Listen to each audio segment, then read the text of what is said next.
তাহলে আশা করি আমরা শ্যামের বিষয়ে একটা আইডিয়া পেয়েছি। শ্যামে রমাদান ফরজ, এই শ্যামে রমাদানের শ্যাম পালন করলে কি নেকি, ক্যাম করলে কি নেকি আমরা বুঝতে পেরেছি যে সমস্যা নাই। নেকি হলো যে আল্লাহ রাব্বুল আমিন আমাদের গুনাহগুলি, বিগত গুনাহগুলি ক্ষমা করে দেবেন। এবং সুফিয়ান বিন ওয়াইনার কথাটা আমরা শুনেছি, যিনি তাবি বিদ্যান, যে শ্যাম আমার জন্য, আল্লাহ বলছেন শ্যাম আমার জন্য ওয়ানা জীবী, এবং আমি আর নিজে পুরস্কার দেব। সেটা বুঝতে পেরেছেন যে বান্দা বেগতিক অবস্থায় শিকার যদি হন কিয়ামতের মাঠে, তাহলে আল্লাহ রাব্বুল আমিন তার নিজ করুণায় শ্যামের বিনিময়ে তাকে জান্নাত দেন। মানে অন্য নাকি যদি শেষ হয়ে যায় অন্য দাবিদারের কারণে, আল্লাহ রাব্বুল আমিন শেষ পর্যন্ত এই শ্যামের বিনিময়ে তাকে জান্নাত দিবেন। কারণ আনলিমিটেড নেকি আল্লাহ রাব্বুল আমিন দিবেন, সেটা ফেরেশতা দিয়ে লেখান না। এই শ্যামের এই নেকিটা মানে 1 থেকে 10, 10 থেকে 700, এই হিসাবটা অন্যান্য আমলের ক্ষেত্রে, কিন্তু শ্যামের ক্ষেত্রে এই দায়িত্বটা আল্লাহ স্বয়ং নিয়েছেন। বলছে এটা আমার জন্যে, মানে বান্দা আমার জন্য রাখে, এবং আমি এর বিনিময় নিজে দেব।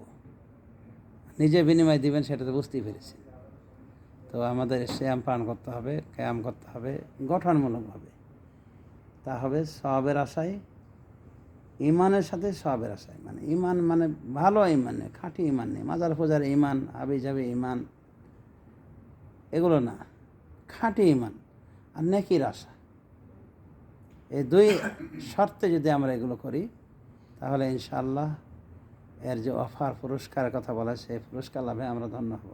আর পিতামাতার বিষয়টি কিন্তু আমি হাইলাইট করেছি যে পিতামাতাকে নারাজ রেখে, তাদেরকে অসন্তুষ্টি অবস্থায় রেখে জান্নাত পাওয়া মুশকিল। যদি আপনি রমাদানের সিয়াম কিয়াম সব 100তে 100 করেছেন, কিন্তু পিতামাতার সাথে খারাপ ব্যবহার করেছেন,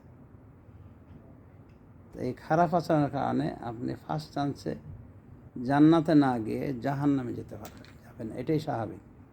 একমাত্র আল্লাহ যদি ক্ষমা করে সে কথা ভিন্ন, তাছাড়া বিপদ একেবারেই কঠিনভাবে অপেক্ষা করছে।